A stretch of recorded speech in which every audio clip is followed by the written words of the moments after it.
Hello students, आज जो topic अब हम करने जा रहे हैं वो है हमारा स्पाइनल कॉर्ड।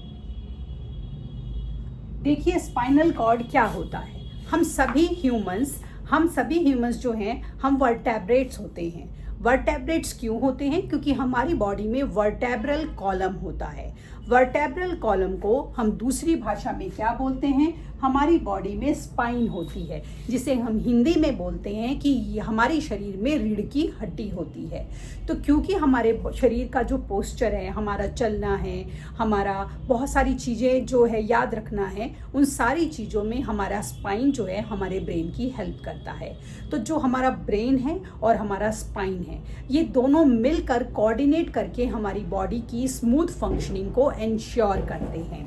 तो जो हमारा ये स्पाइनल कॉर्ड होता है, ये एक सिलिंड्रिकल स्ट्रक्चर होता है जो कि मेडुला से शुरू होकर नीचे की तरफ बढ़ता चला जाता है।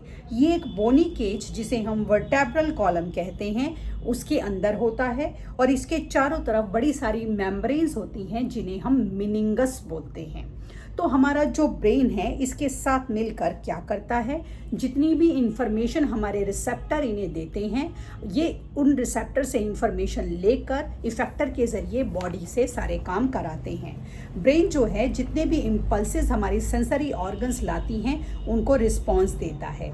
ये जितने भी हमारे स्टिमुली हैं हमारे चारों तरफ एनवायरनमेंट में, उनके एक्शंस और हमारे एक्शंस को कोरिलेट करता है। ब्रेन जो है हमारी बॉडी की एक्टिविटीज़ को कोऑर्डिनेट करता है और जितने भी इंफॉर्मेशन उसको लगता है कि स्टोर करनी चाहिए उन्हें स्टोर कर लेता है।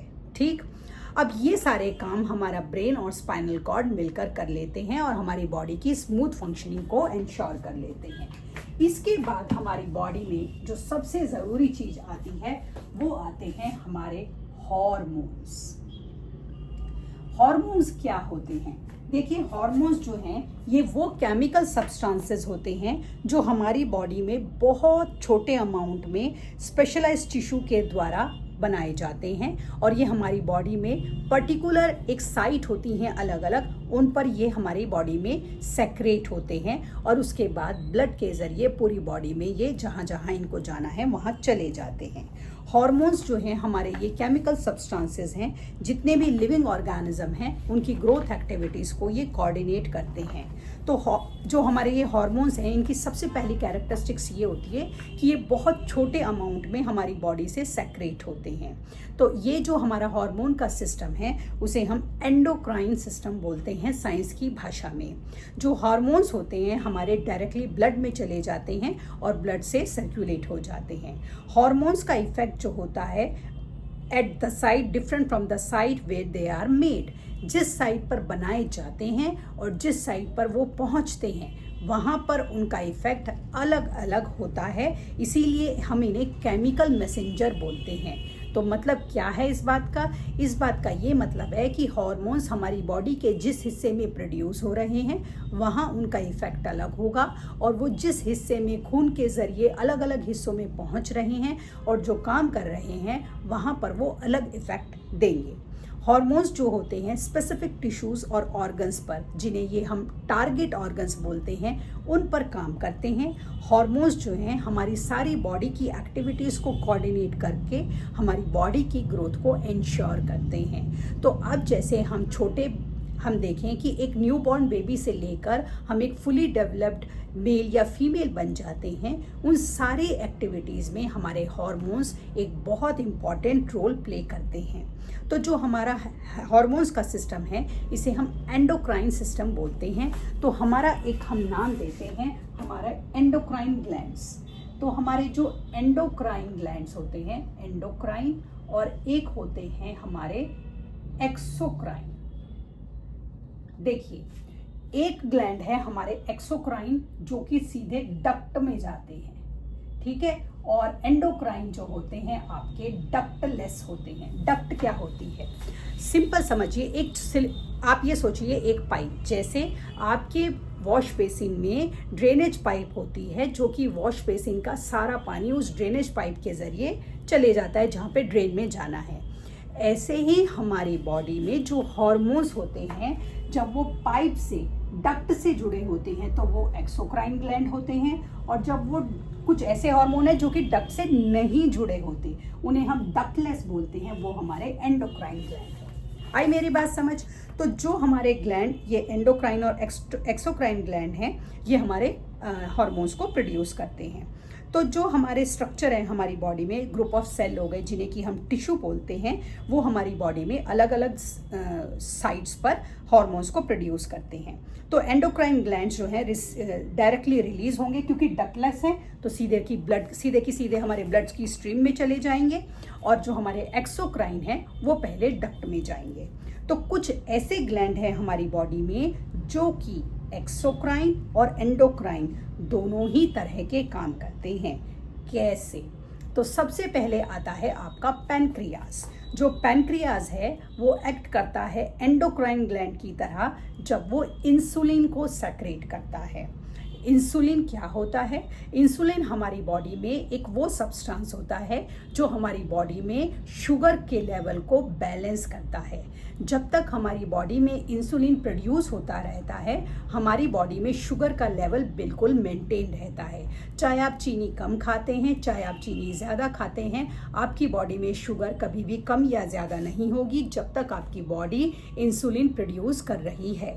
द मोमेंट हमारी body due to certain reasons insulin produce करना बंद कर देती है, तो हमारी बॉडी में जो शुगर का इंटेक हम कर रहे हैं वो बैलेंस होना बंद हो जाता है।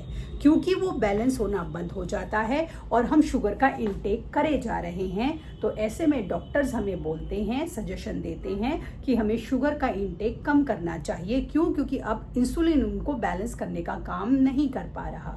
तो अब हमें क्या करना पड़ेगा? नेचुरली उसके इंटेक को कम करना पड़ेगा ताकि हमारी बॉडी में शुगर ज़्यादा ना हो। क्योंकि जब हमारी बॉडी में शुगर का लेवल ज़्यादा हो जाता है तो ये हमारे धीरे धीरे बॉडी ऑर्गन्स को डैमेज करना शुरू कर देता है। ठीक?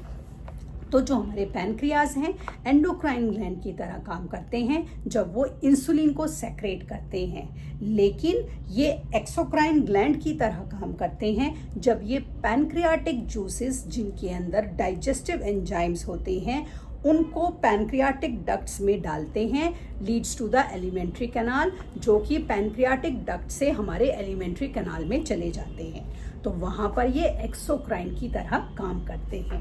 इसी तरह हमारे टेस्टस होते हैं, वो ग्लैंड्स जो कि एंडोक्राइन ग्लैंड की तरह काम करते हैं और टेस्टोस्टेरोन को रिलीज करते हैं। जब वो रिलीज करते हैं स्पर्म, तो वो एक्सोक्राइन ग्लैंड की तरह काम करते हैं। तो समझ गए? मतलब कुछ हमारी बॉडी में इस तरह के ग्लैंड्स हैं जो कि दोनों ही तरह के एक्सोक्राइन और एंडोक्राइन फंक्शंस को कर रहे हैं। अब आती हैं हमारी ओवरीज। ओवरीज जो हैं हमारी एंडोक्राइन ग्लैंड की तरह काम करती हैं और ऑस्ट्रोजन नाम के हार्मोन को सेक्रेट करती हैं और प्रोजेस्टेरोन को सेक्रेट करती हैं हमारी बॉडी में जब वो एंडोक्राइन ग्लैंड की तरह काम कर रही हैं। वो एक्सोक्राइन ग्लैंड की तरह काम करती हैं जब वो रिलीज करती हैं ओवा या एग्स इनटू डक्ट। तो इस तरह से कुछ हमारी बॉडी में ऐसे ग्लैंड होते हैं जो कि ये दोनों तरह के काम करते हैं। अब ये क्योंकि दोनों तरह के काम करते हैं तो ये हमारी बॉडी में क्या कर रहे हैं? ये हमारी बॉडी में इंश्योर कर रहे हैं कि हार्मोन्स जो कि हमारी बॉडी के केमिकल मैसेंजर्स हैं वो हमारी बॉडी में सही तरीके से सेक्रेट हो रहे हैं, और जिस जिस साइट पर वो सेक्रेट हो रहे हैं उस साइट से उनको वहाँ तक जाने देना ब्लड के ज़रिए या डक्ट के ज़रिए जहाँ पर उनकी ज़रूरत है, और हमारी बॉडी के जो भी रेगुलेटरी फंक्शंस हैं उनको रेगुलेट करने में हमारे ये मदद करते हैं। अब हम कल की क्लास में एंडोक्राइन ग्लैंड्स की पोजीशनिंग को समझेंगे कि किस तरीके से एंडोक्राइन ग्लैंड्स हमारी बॉडी में कहाँ कहाँ होते हैं, और ये जो केमिकल मैसेंजर्स हैं, हमारे जो ये हार्मोन्स हैं, ये हमारी बॉडी में कहाँ कहाँ से सेक्रेट होते हैं। तब तक के लिए शुभ रात्रि।